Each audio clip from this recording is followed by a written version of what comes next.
Before I officially begin, I would like to thank our dean, sir, for his very hearty and kind welcome. And when Dr. Velmurugan sent me the official invite, which is usually typed up, there was a beautiful handwritten note from our dean, sir, which showed me how he personalizes the message from the heart, because the hands are an extension of your heart.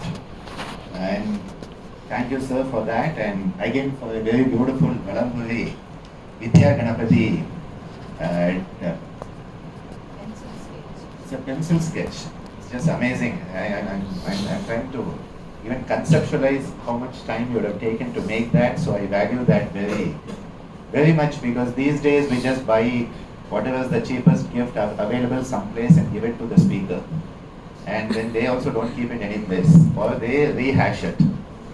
Like we do with many things in our country, we recycle things very well, especially these mementos. So this is something which is not recycled, not recyclable. It is something that is imperishable, because it is intangible heritage as far as I'm concerned. So thank you, sir, for that.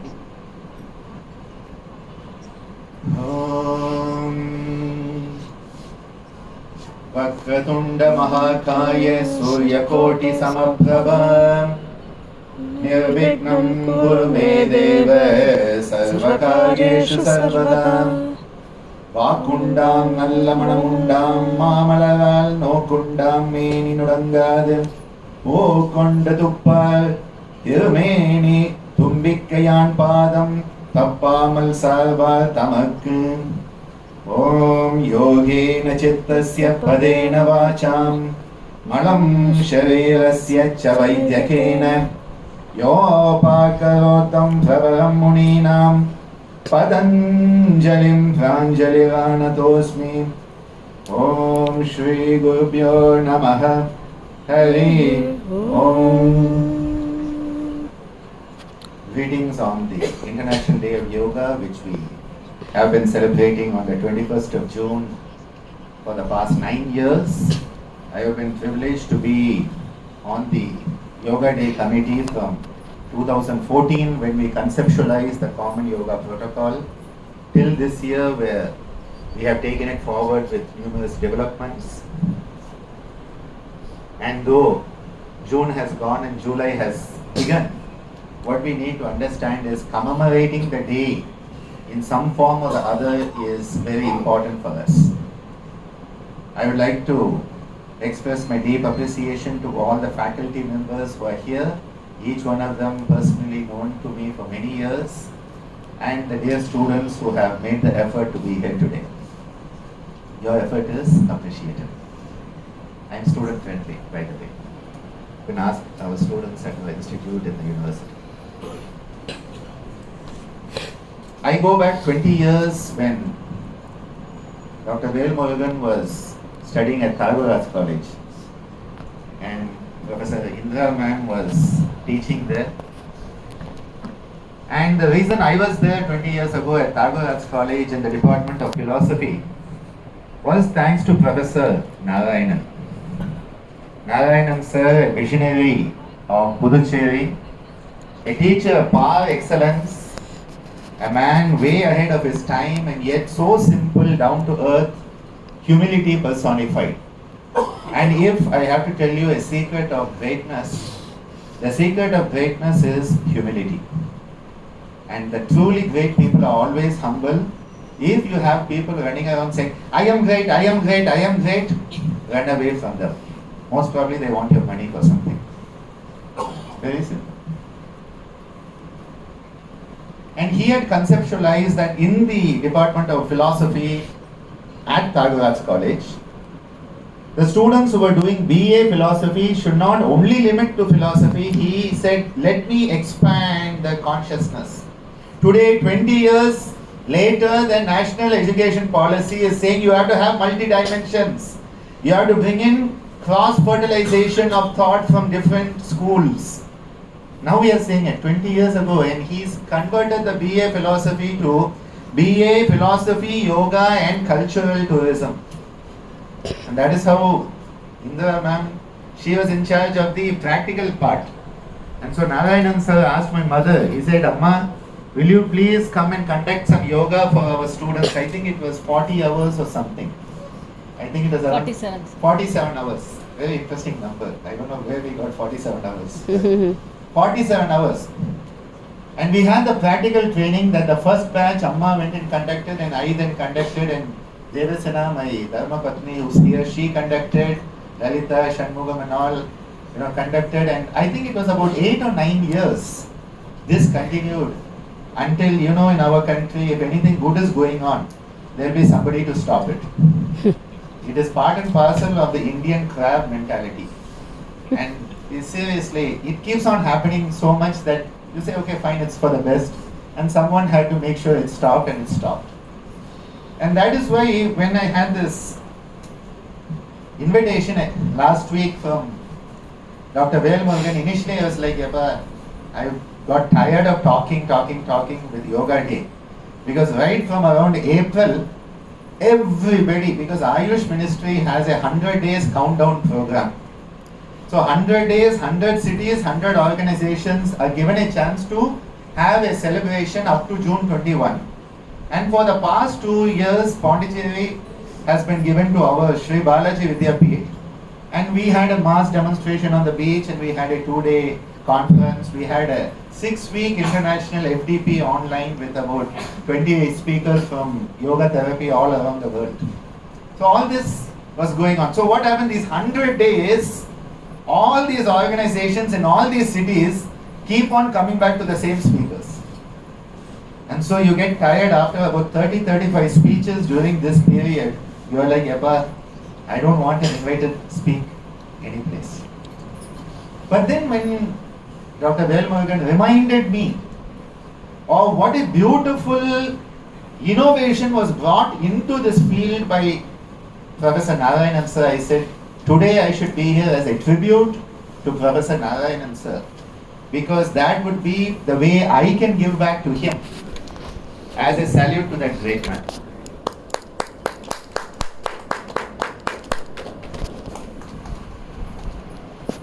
When we talk about yoga, the first thought that comes to mind, standing on your head, a bikini clad white woman on the top of one mountain top taking an Instagram yoga pose, liked by 1.2 million people. This is the stereotype of yoga today. The second stereotype is some sannyasi sitting in some cave, though nowadays sannyasis are not in caves, they are selling soap and biscuits. So, the world has changed a lot. Things have changed a lot. But still we have either these two extremes. One is it is totally, you have to run away from everybody, hide in a cave at the top of the mountain. Or the other option is this skimpy leotard clad white woman on an Instagram photo. We have these two extremes, and both are not yoga, I'll tell you that much. Both extremes are not yoga. Boga. They are all caught in the extremes. And one message, the first message I want you to take home today is yoga is not about extremism. Yoga is all about the middle path. Gautama Buddha has said it is the golden mean, the path of moderation. Yuktahara, as the beautiful verse in the Bhagavad Gita tells us, Yuktahara viharasya Yukta cheshtasya karmasu Yukta swapnavabodhasya Yogo bhavati dukkhaha. It says when you are yoked, Yukta means to be yoked. When you have two, you see our bullock carts, there are two bullocks. மாட்டு வண்டியில ரெண்டு மாடு இருக்குன்னா காளை மாடு. இது இந்த பக்கம் போகும், அது அந்த பக்கம் போகும். Each will go one direction. So you have something to yoke them together to make sure they go in one direction and not multiple direction. That is the meaning of yoking.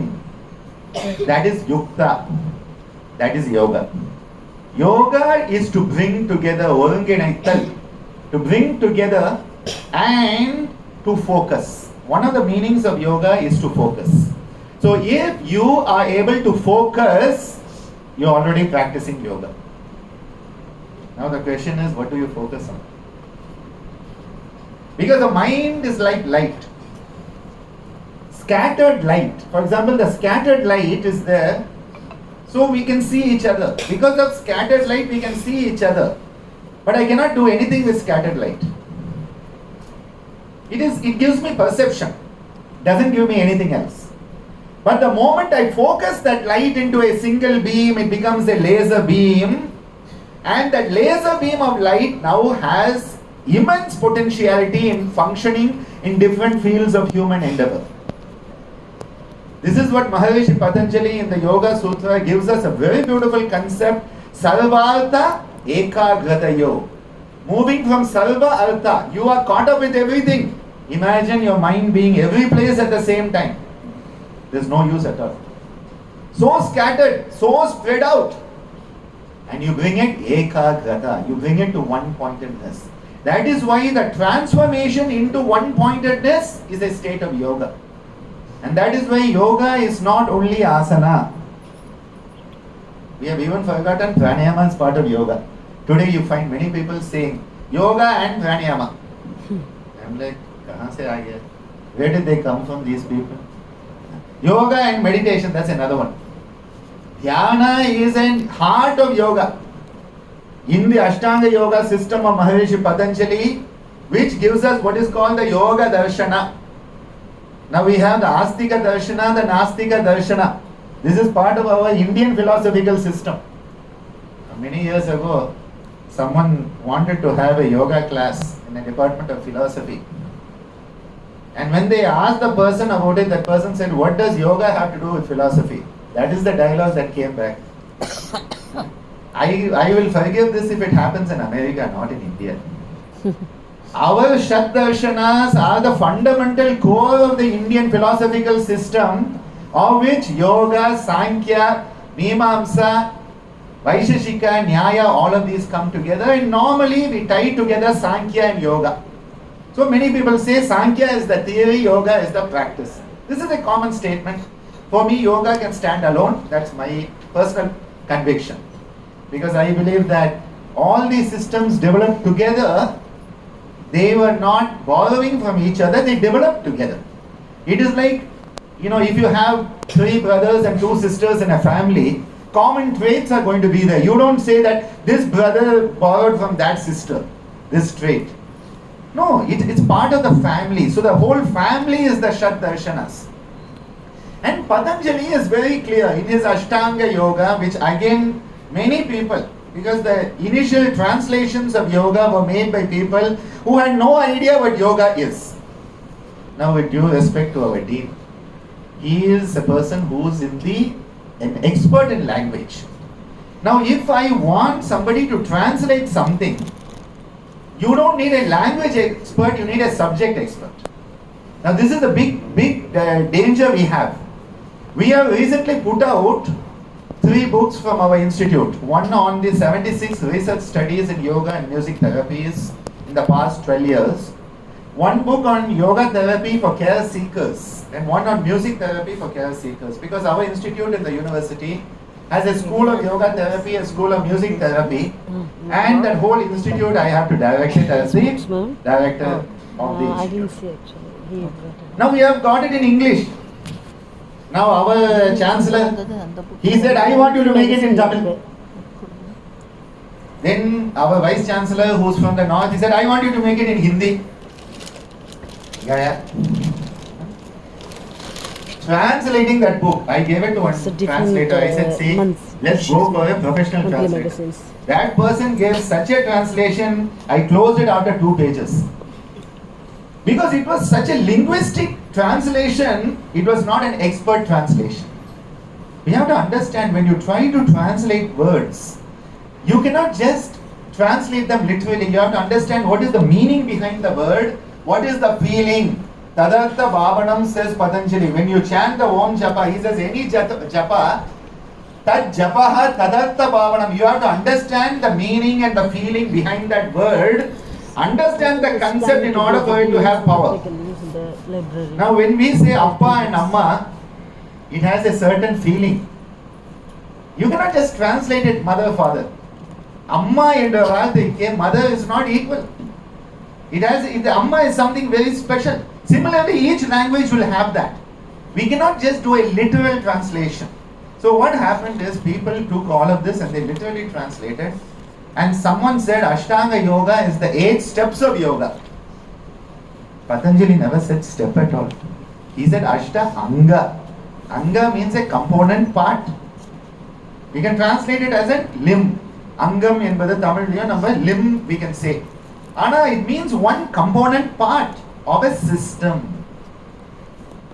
So Ashta Anga means there are 8 components of the system called Ashtanga Yoga. It doesn't mean one is higher than the other.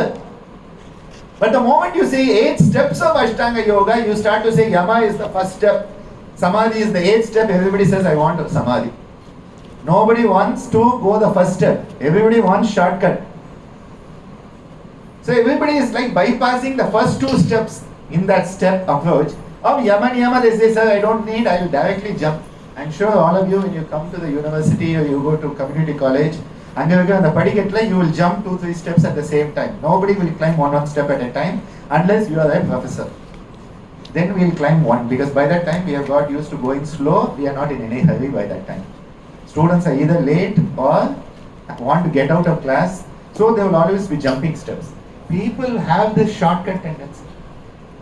So we have to realize it is components. So when we talk about yoga as a wholesome experience, we need all the 8 component parts to be working to the best of their ability. Say I take my car and only the wheels are working. Can I go someplace? If only the engine is working, if only the steering wheel is there. When I took the car out today, my son was sitting inside. I said, are you going to drive? He said, no, inside it is cool, so I'm sitting inside. Steering wheel mattam irundha pattadhu. Wheel irundha mattam pattadhu. Engine mattam irundha pattadhu. Ellame irukanum. All the component parts have to be there and all of them should be doing their job. When everybody is doing their job, your car will go without a problem. Same thing with our human body. Same thing with a family. Same thing with an institution. So when we look at the human personality, we realize that we need to look at it in a whole person approach. Today, it has become very popular in yoga therapy to talk about whole person approach. You don't look at the person as having a disease, but you look at them as a person. You know what has happened with modern medicine, and as a medical doctor, I can criticize my system also. We have moved from, medicine was once upon a time an art. Medicine was an art. That art had a heart. Okay, this is how you remember it. I'll tell you how to remember this. Where are we? Medicine. Modern medicine. Medicine was an art that had a heart. Then it became a science that had a brain. And now it is a business which has neither. This is where modern medicine has gone. From an art with a heart to a science with a brain to a business with neither. This is where we are. And I'm very afraid that is happening to yoga in modern times also. We say yoga is an art, yoga is a science, it is a philosophy, it is a psychology, and it is a way of life. That is why somebody can be living yoga without even knowing it. I used to give an example few years ago when Sachin Tendulkar was still playing. I said Sachin is a yogi even if he doesn't do Shivasasana. Then I saw him trying Shivasasana in one photo. I said, you don't need it, Baba, you're already a yogi. Because he is in that what we call yoga nilai. He is in that state of yoga. Yoga is both that state as well as the tools to get to that state. Yoga is that state also. Yoga nilai. So yoga is also the ubaya. It is also the tools to get there, but it is also that state. And that is why some of the definitions say yoga has samadhi. Yoga is samadhi itself. And then they say also yoga is also the tools to get there. So yoga as a wholesome way of life for a whole person. You don't come and say, many people come to us in our yoga therapy department in the university because we are in a medical college. And so patients come every day with different diseases. And so people come, sir ஏதாவது ஒரு ஆசனம் சொல்லி கொடுங்க sir என் டயபெட்டிஸ்க்கு. Sir ஏதாவது ஒரு பிராணியமாக பண்ணால் hyper tension கம்மியாகும் சொன்னாங்க. ஏன்னா அவர் டாக்டர் முருகேசனுடைய தீசிஸே ஹைப்பர் டென்ஷன் அண்ட் யோகா தான். Guided by again a very great man of Pondicherry University who we miss now, Dr. Ananda. Again a very great man of Pondicherry University, Dr. Lourdes sir.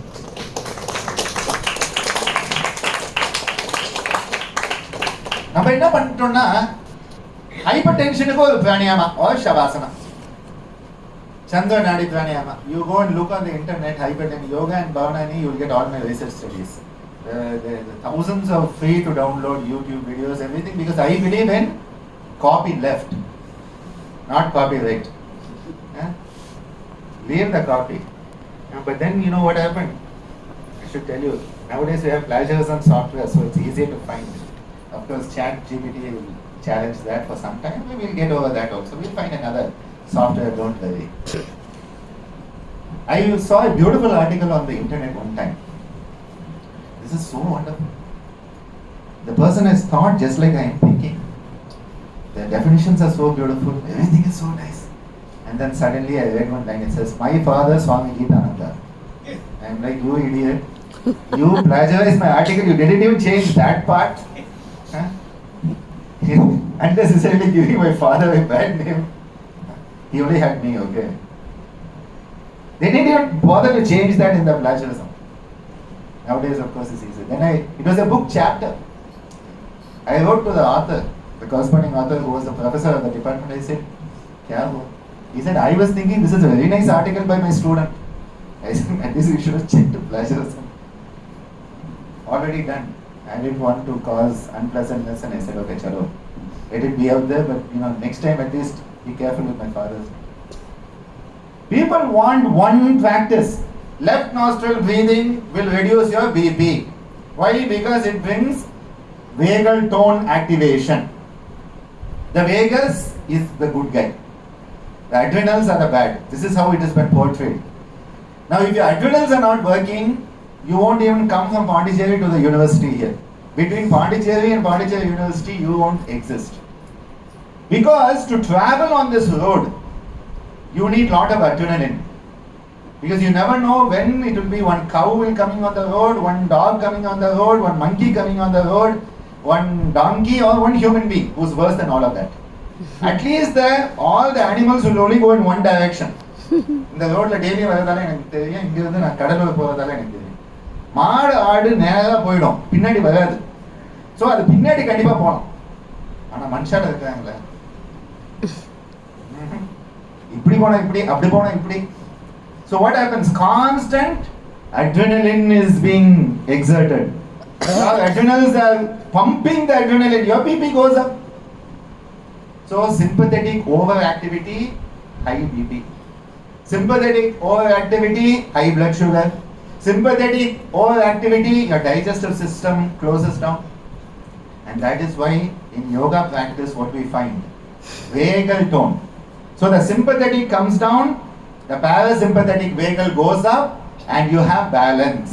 This balance is what is called homeostasis. And this is the balance which, again in Bhagavad Gita, Shri Krishna tells us as samatvam yoga uchyate. Siddhya asiddhayo samabhutva samatvam yoga uchyate. Yogastha guru karmani sangam. He says whenever you do anything, it should be done in the spirit of yoga. What is yoga? An integrated spirit. When you are integrated, you are a yogi. When you are disintegrated, you are a bhogi. Very simple.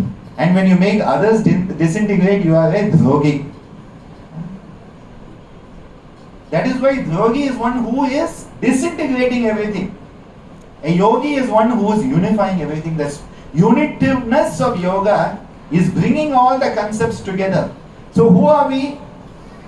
We are a physical body. Yes, I know we are all a physical body. I can count how many bodies are sitting here, including in the back, my dear Dr. Ananda is hiding behind a chair there. I see him also. See, I can count how many people are here. I know you are here because you are sitting in that chair. Some of you sitting straight. Straight. It's like if you say, You know, it is important to drink water so that you are hydrated. Everybody will take the water. This is how human psychology works. I am learning human psychology because my daughter is doing BSc psychology in Chennai. So studying with her, I am learning psychology now. It's a good way to learn. Now my son will do sports science. I learn sports science also.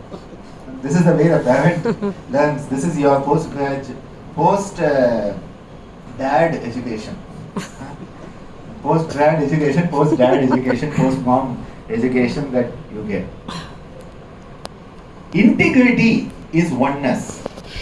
That integrity creates balance. So, whenever you are doing anything, can you do it in a unified? Where your body is, your mind should be. Where your mind is, your intent should be. But what do? We are scattered. We are fragmented. If your laptop is fragmented, what will happen? Slow down. Very simple. What do? Defragment your hard drive. Very simple. You want to speed up your computer system, you defragment your laptop. You want to enhance your quality of life, you defragment yourself. We have fragmented ourselves. We think I am only the body. Now if you think you are only the body, you are dead. Somebody goes to the hospital, Professor XYZ. He has a heart attack, they try their best. Doctor will come out and tell the family in the Tamil movie style, we have done our best, we couldn't do anything. Soul has departed. Next question, என்ன question இருக்கும்? Body எப்ப கொண்டு வருவாங்க வீட்டுக்கு?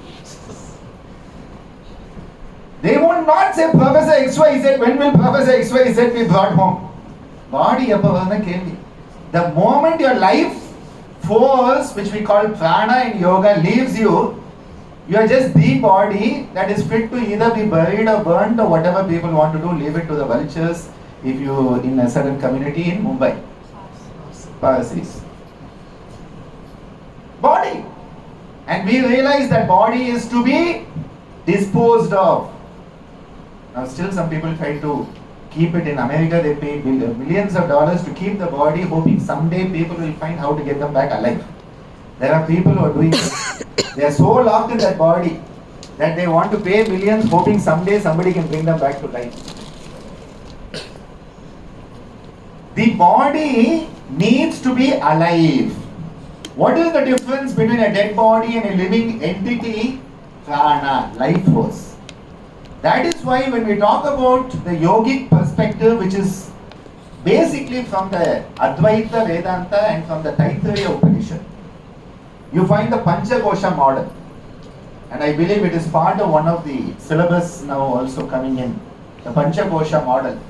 A very important model of Indian thought process. You have a physical existence which is called the Annamaya, made up of food. Even right now, there are trillions, not million, not billion, trillions of microorganisms living on you and me, even now. For those microorganisms, will they be thinking, this is Professor Murugesan, this is Professor Shantakumari ma'am? What do they think? Food. As far as the microorganism living on us and in us, it's called the human microbiome. Some people estimate there are 9 times more microbial cells than the human cells. Some people say it is 2:1, some people say 9:1. There are more microbial cells than human cells. For those microbes, who are we? Food. It's like for the newborn baby, whose mother? Food.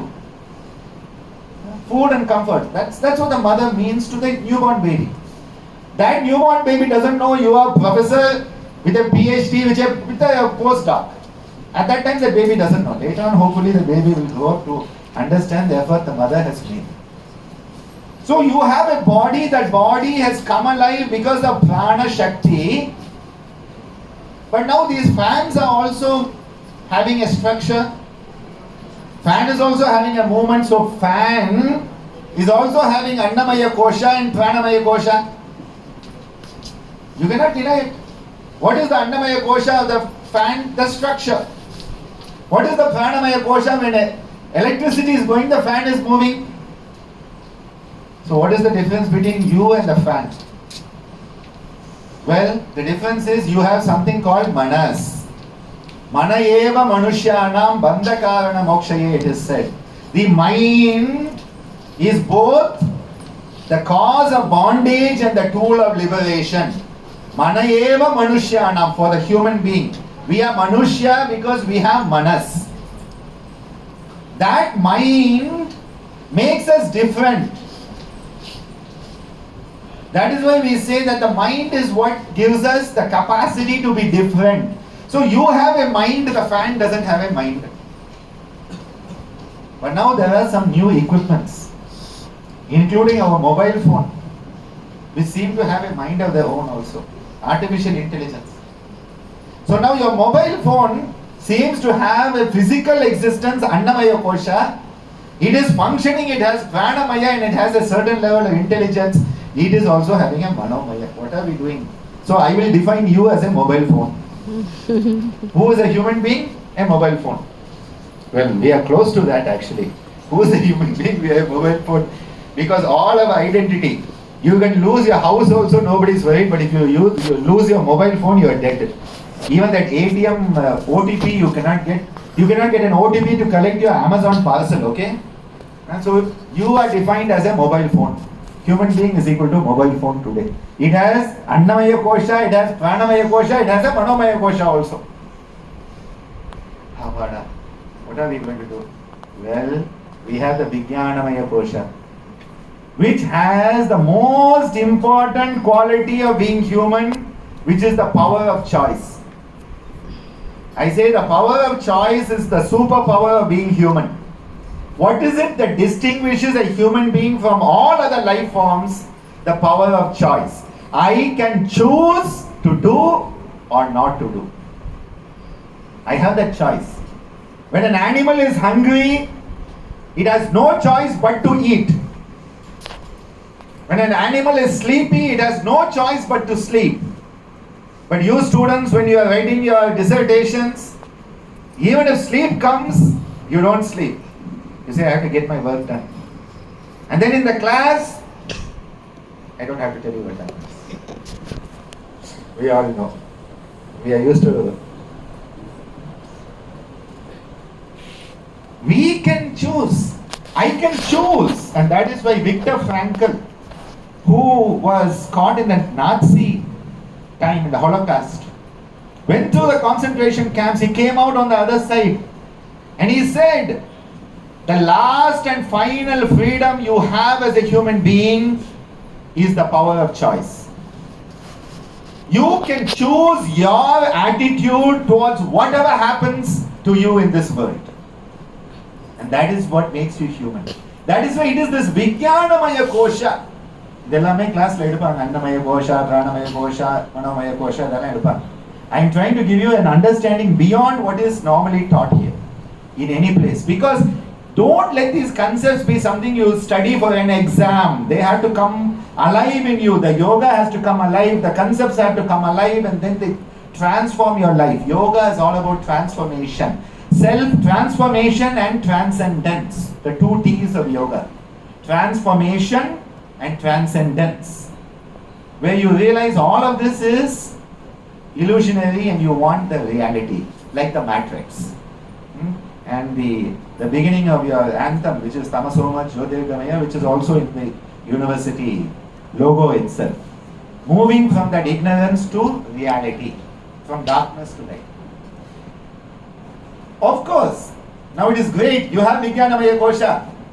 Vijnanamaya Kosha is where you have a very important quality called Viveka. Viveka Buddhi. This is actually the goal of yoga, to develop Viveka Buddhi. So that you can discern, discernment like a swan. Like a swan can split the water and the milk. I thought it was only a hypothetical swan. Recently, Professor Gopal, who is registrar at Mother Teresa, gave us a beautiful pharmaceutical explanation of how the saliva in the swan's mouth is actually splitting, coagulating the milk, so the water and the milk are separate. I never realized there was actually a scientific phenomenon to it till last month on Yoga Day. We celebrated on the 16th of June, where he gave a beautiful talk. Professor Gopal was head of pharmacy school in the Mother Teresa. Amazing talk. It is said the swan can discern. We used to earlier, old translations say discrimination. Nowadays, discrimination is a bad word. Discernment is the word. You need to have discernment to know what is real, what is not. What to do, what not to do. How to do, how not to do. When to do, when not to do. With whom to do, with whom not to do. All of this is discernment. It is all Viveka Buddhi. And that Viveka Buddhi, where do you get it? In the Vijnanamaya Kosha. So you have human beings who have no Viveka. And I'm not talking of Ajit movie Viveka, please. Huh?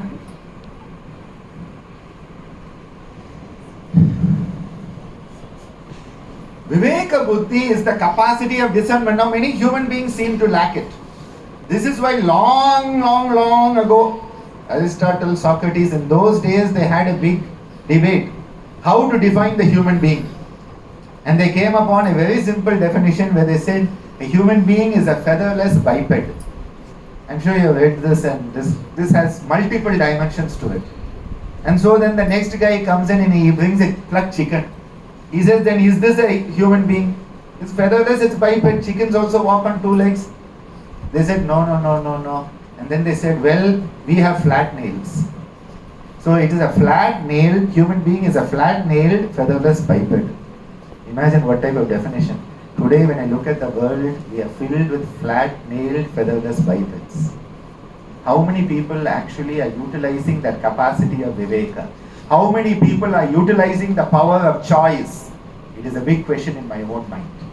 And that is why we need to search inside, as so beautifully our Dean Sir said. Not looking outside, going inside. Otherwise we are like that Kasturi man, that musk deer, which is constantly looking for the scent of the smell, not knowing it is the source.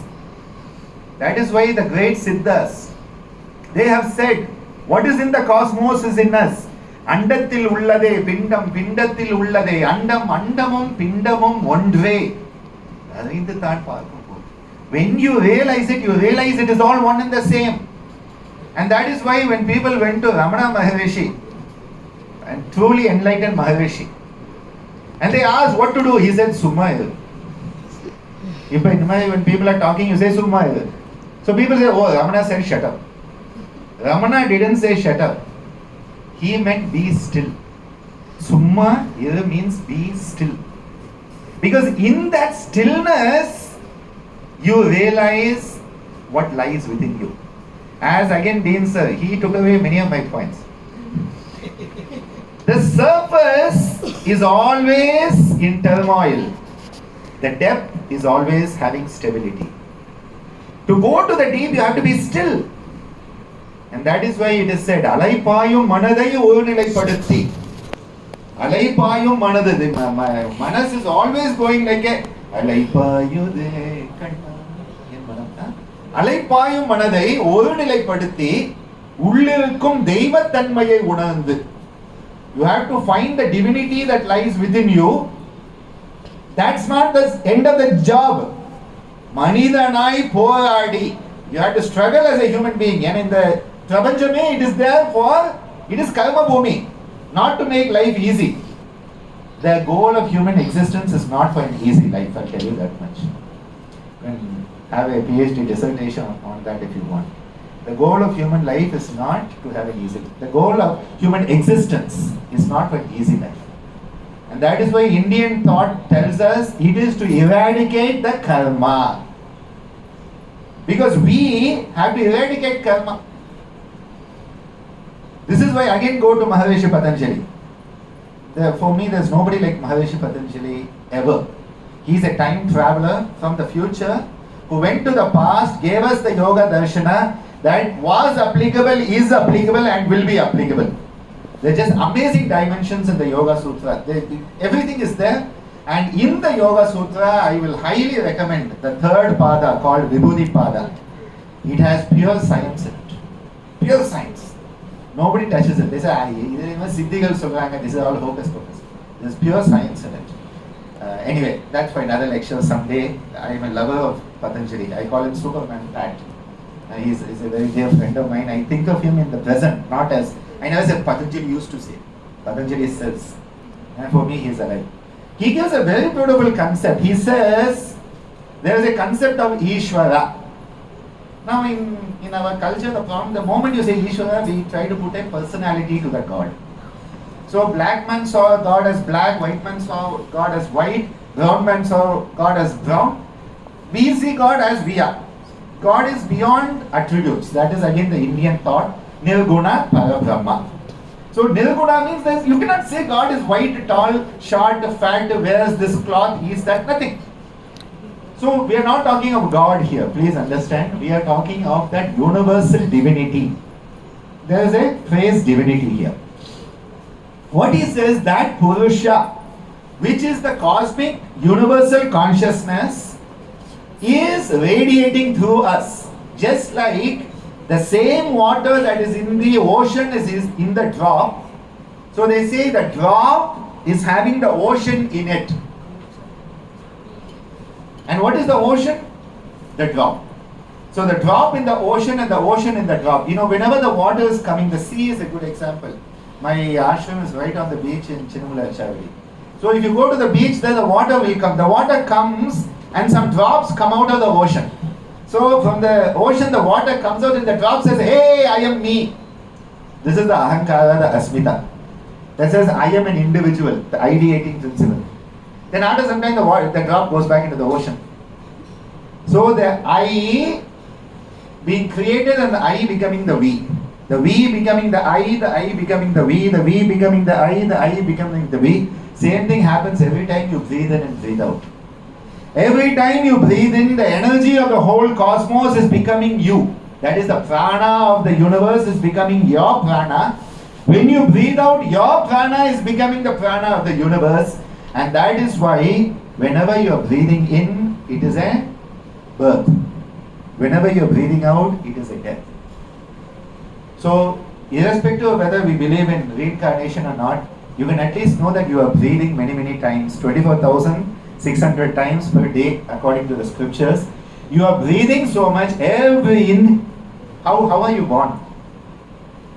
பிறந்த உடனே நம்ம மூச்சு உள்ள எடுப்போமா வெளியே விடுவோமா? In or out? Those who say in, when we are, see, you are born with the inhalation, you die with the exhalation. The first breath of life, God breathed into man the first breath of life, it is said. The first breath of life and the last breath, he took his last breath, we say. Last night at 2 a.m. First breath, so breathing in, so you can understand your whole lifetime as the first inhalation, the time period between the first inhalation and the last exhalation. That is your lifespan. First inhalation to last exhalation. That is your lifespan. So every inhalation and exhalation cycle is like a mini lifetime. So never think, oh, I regret I could have done this. You can do it with the next breath. Oh, my last lifetime, my future lifetime. No. Next breath you can do. Your next breath is like a new lifetime. That Ishvara. Who is that Ishvara? He says, Klesha Karma Vipaka Ashayai Aparamishta Purusha Vishesha Ishvara.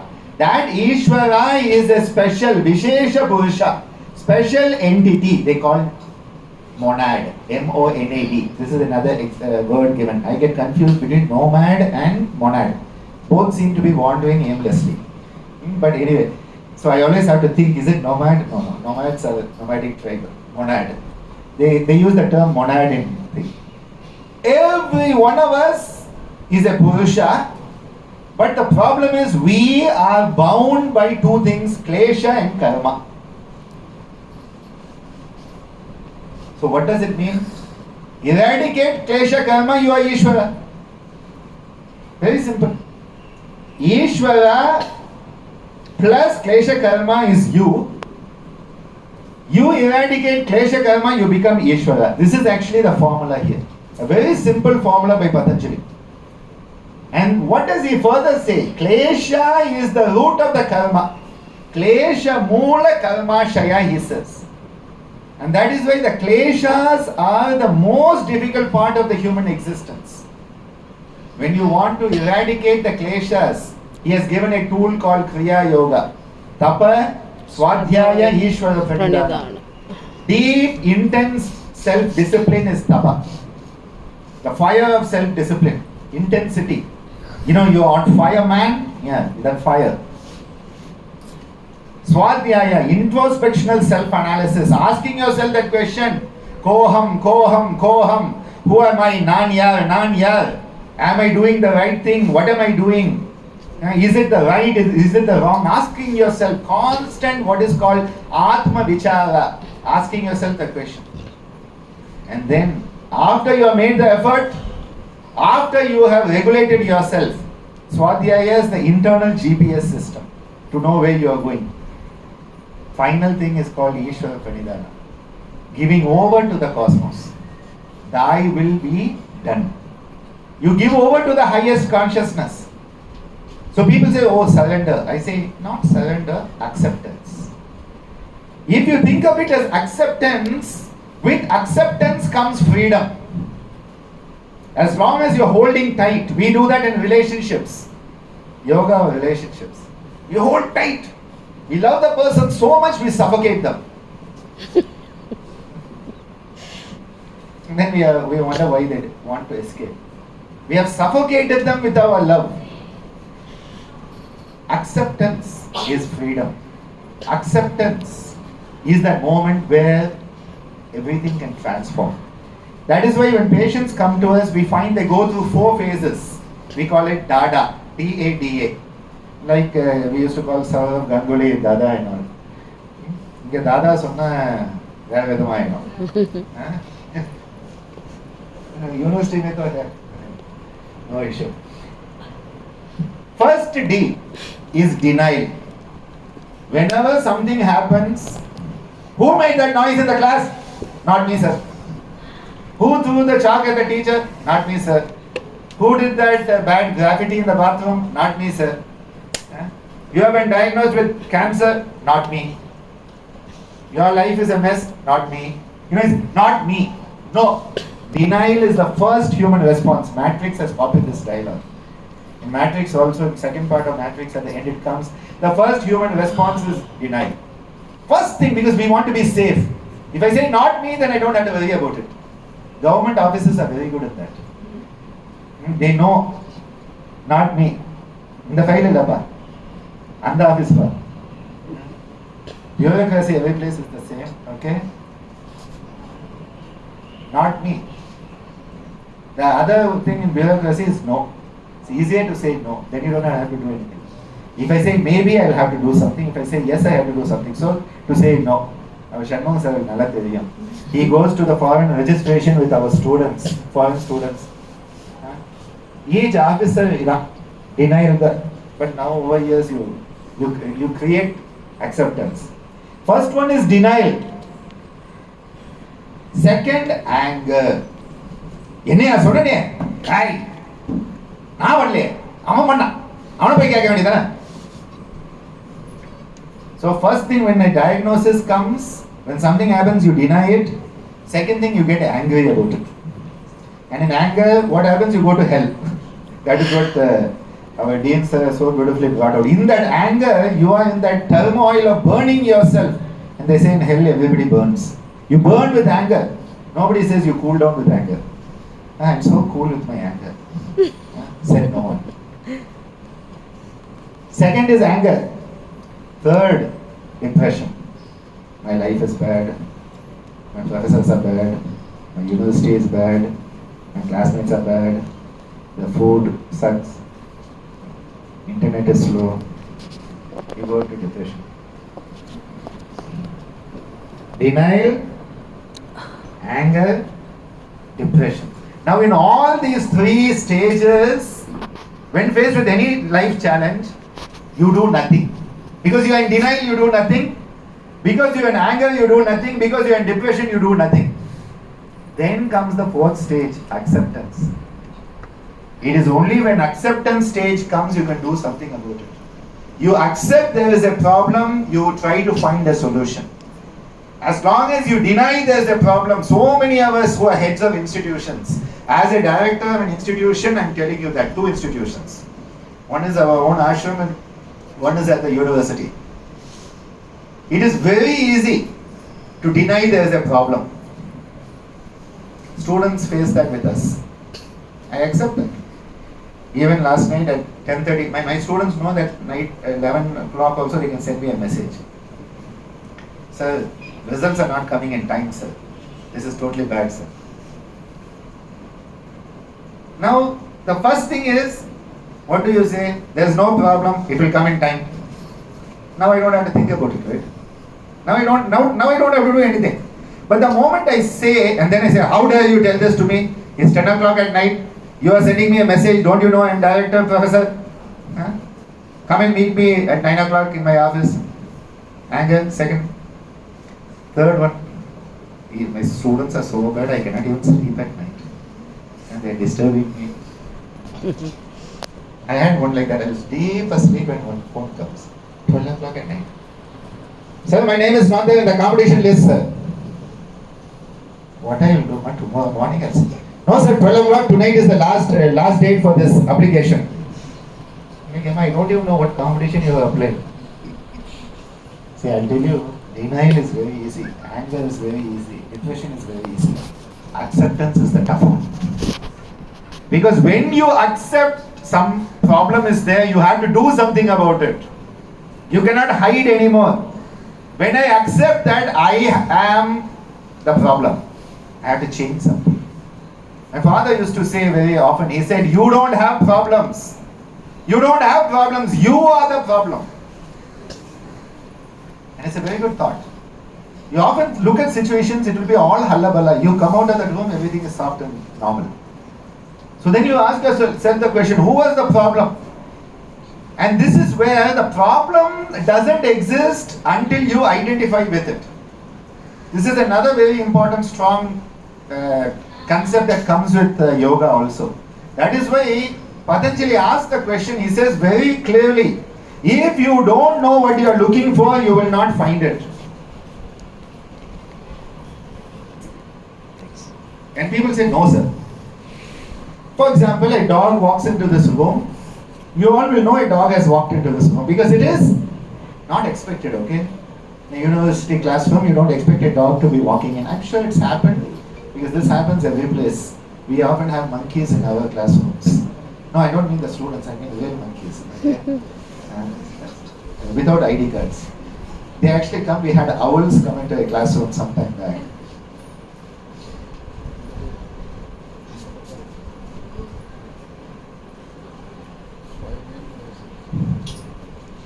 No, we think, I would know there's a dog, I would know there's a cat, I would know this. No, you will not know something, you will not see something that you don't know. And this is a very tough one because you say, but I learned about it. And so you go, there's a very beautiful video. I'll give you one idea, you try to find this video of a gorilla playing, doing a Michael Jackson's moonwalk. There's a beautiful video on the net. Now see, anyway, I am giving the secret of the video away, but it's okay, fine, because you will spread it to others. It was made in the UK, I believe, so that people will look for cyclists on the road. Because when they are driving, they don't look at cyclists. So they wanted people to look for cyclists. So they said, if you're not looking for it, you don't see it. So here what they have is two teams are playing basketball.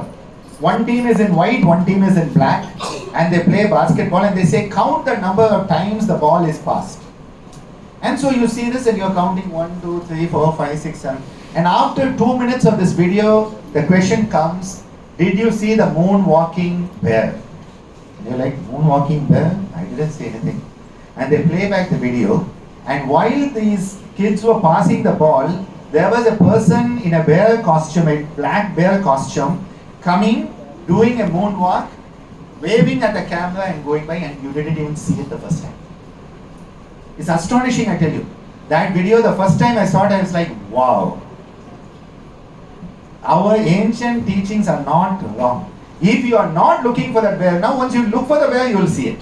There are a few more videos of that type, so I will not give all the game away.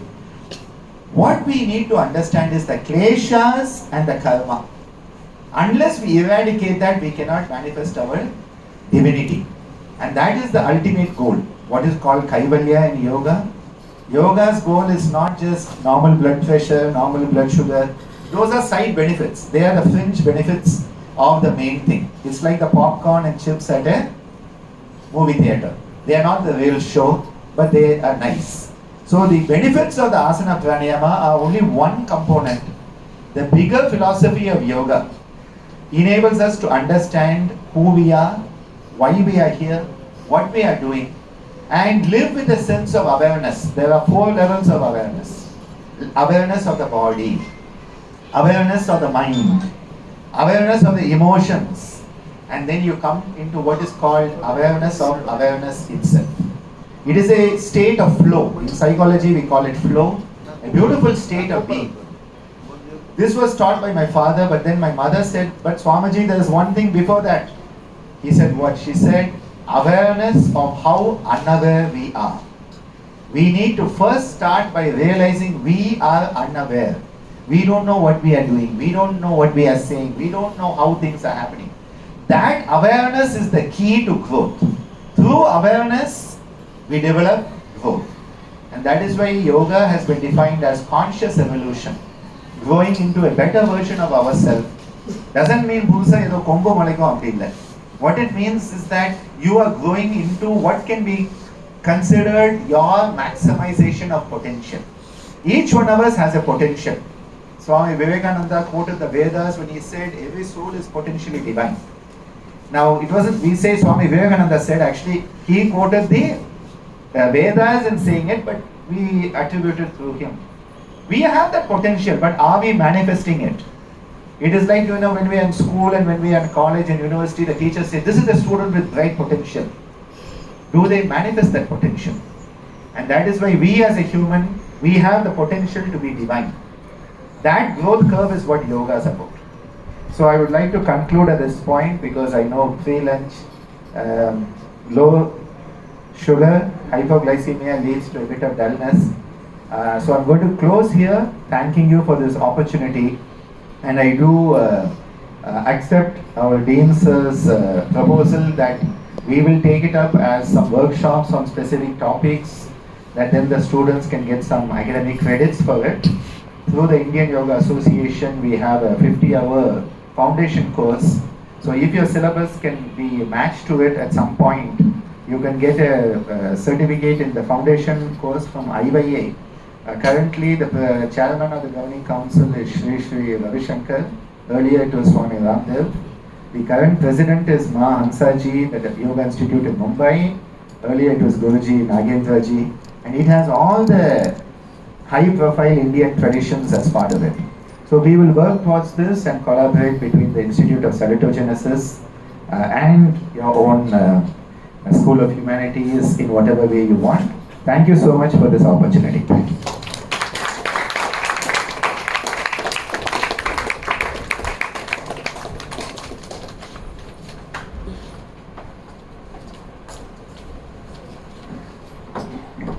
Thank you, sir, truly, for your words of wisdom. It was a highly enlightening session, and I'm sure everyone here felt the same. Even the faculties, everyone was impressed. It was a very fun and lively session. Thank you, sir.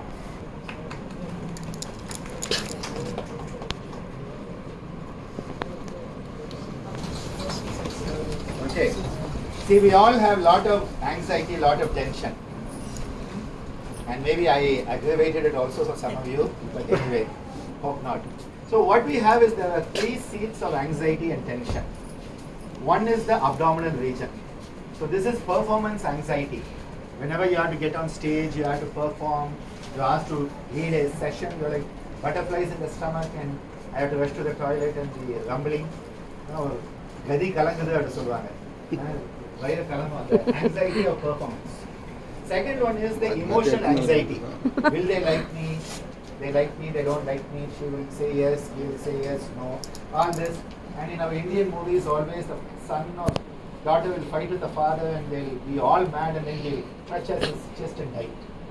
Or recent political situation also. I'm not going to say it. Fine. This is this emotional anxiety which is in the heart. And third is this positional anxiety, status anxiety, which is I am the director, I am the professor, I am the vice chancellor, I am the president, I am the governor.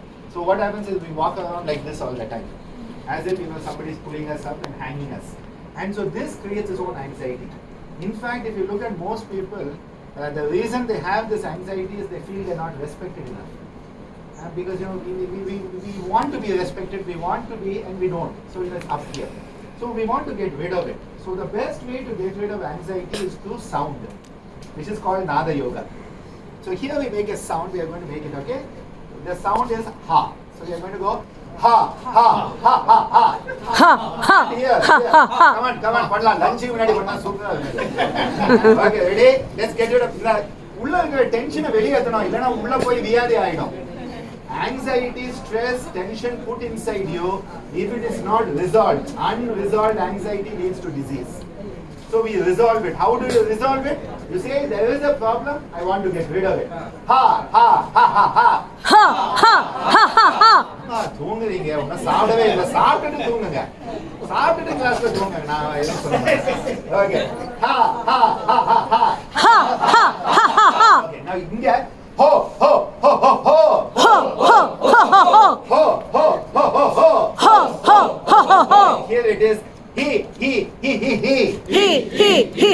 so இப்ப இத combine பண்ண போறோம் ha ha ha ha ha ha ha ha ha ha ho ho ho ho ho ho ho ho ho ho he immediately what happens is you have now loosened it up. Then you realize all this is coming from the back of the brainstem, which is our old brain, which is survival based. It's the brainstem. Brainstem is survival based. If I have to survive, all of you have to die. It's as simple. It's this old kill, eat or be eaten. So this is what causes us to link into the me. So we go me. Very mean, okay? Me.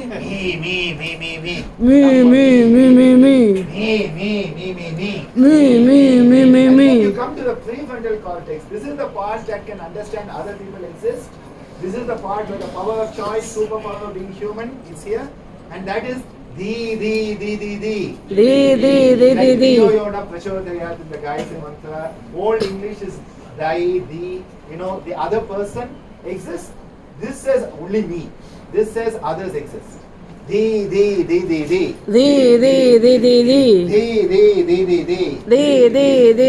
Then we say all of this is anyway Maya. All of this is useless. And so we say, po. And we throw it out, okay? Now we are going to do this. Join me. I promise you, you will have a smile at the end on your face, okay? Ha. Ho. He.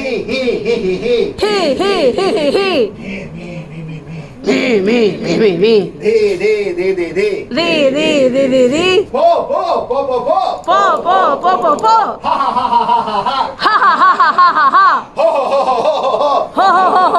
Ho. He.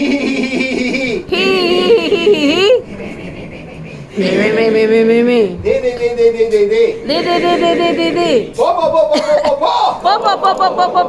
Now you can sit down. See, this is the way you feel life. Every one of you. Yes, sir. கொஞ்சம் எல்லாரும் கொஞ்சம் ஆக்டிவா. That is how it is. Letting go.